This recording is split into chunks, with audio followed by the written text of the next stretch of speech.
ଆଜିର ଅନୁଚିନ୍ତା।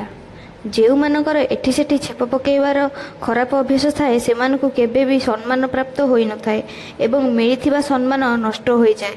ତେଣୁ ଉପଯୁକ୍ତ ସ୍ଥାନରେ ଛେପ ପକାଇବା ଉଚିତ। ଯେଉଁମାନଙ୍କର ଖାଇସାରିବା ପରେ ଅଇଁଠା ବାସନ ଛାଡ଼ିବା ଅଭ୍ୟାସ ଥାଏ ସେମାନଙ୍କର ମିଳିଥିବା ସଫଳତା ଶୀଘ୍ର ନଷ୍ଟ ହୋଇଥାଏ କିମ୍ବା ସଫଳତା ପାଇଁ ବହୁତ କଷ୍ଟ ସହିବାକୁ ପଡ଼ିଥାଏ।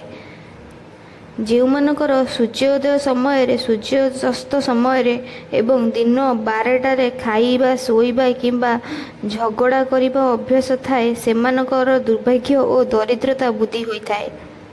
ଯେଉଁମାନେ ଦାନ୍ତରେ ନଖ ଛିଡ଼ାନ୍ତି ଏବଂ ଖାଇସାରିବା ପରେ ଥାଳିରେ ହାତ ଧୋଇଥିବା ଖରାପ ଅଭ୍ୟାସ ଥାଏ ଏହା ସେମାନଙ୍କ ପାଇଁ ଦରିଦ୍ରତାର କାରଣ ହୋଇଥାଏ। ଯେଉଁମାନଙ୍କର ମଙ୍ଗଳବାର, ଗୁରୁବାର, ଶନିବାର, ଏକାଦଶୀ, ଚତୁର୍ଦ୍ଦଶୀ, ଅମାବାସ୍ୟା ଓ ପୂର୍ଣ୍ଣିମାରେ ବାଳ କାଟିବା ଅଭ୍ୟାସ ଥାଏ ସେମାନଙ୍କୁ ଘରର ଦୁଃଖ ଦରିଦ୍ରତା ପ୍ରାପ୍ତ ହୋଇଥାଏ। ଖାଇବା ସମୟରେ ଖାଦ୍ୟ ପଦାର୍ଥରେ ଚୁଟି ବାହାରିଲେ ଅମଙ୍ଗଳ ହୋଇଥାଏ ଏବଂ ଏହା ରୋଗର କାରଣ ମଧ୍ୟ ହୋଇଥାଏ। ଯେଉଁମାନଙ୍କର ବାରମ୍ବାର ଚୁଟି ଛୁଇଁବା କିମ୍ବା ଚୁଟିରେ ହାତ ମାରିବା ଖରାପ ଅଭ୍ୟାସ ଥାଏ ତେବେ ସେମାନଙ୍କର ବହୁତ ଅମଙ୍ଗଳ ହୋଇଥାଏ।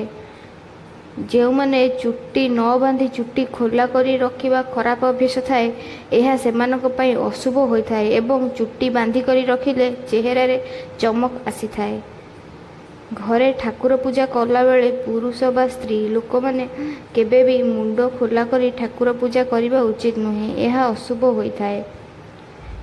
ଚୁଟି କୁଣ୍ଡାଇଲା ବେଳେ ହାତରୁ ପାନିଆ ଯଦି ଖସି ପଡ଼େ ତେବେ ଏହା ଅଶୁଭ ହୋଇଥାଏ ଏବଂ କାନରେ ଚୁଟି ଉଠିଲେ ଅଶୁଭ ହୋଇଥାଏ।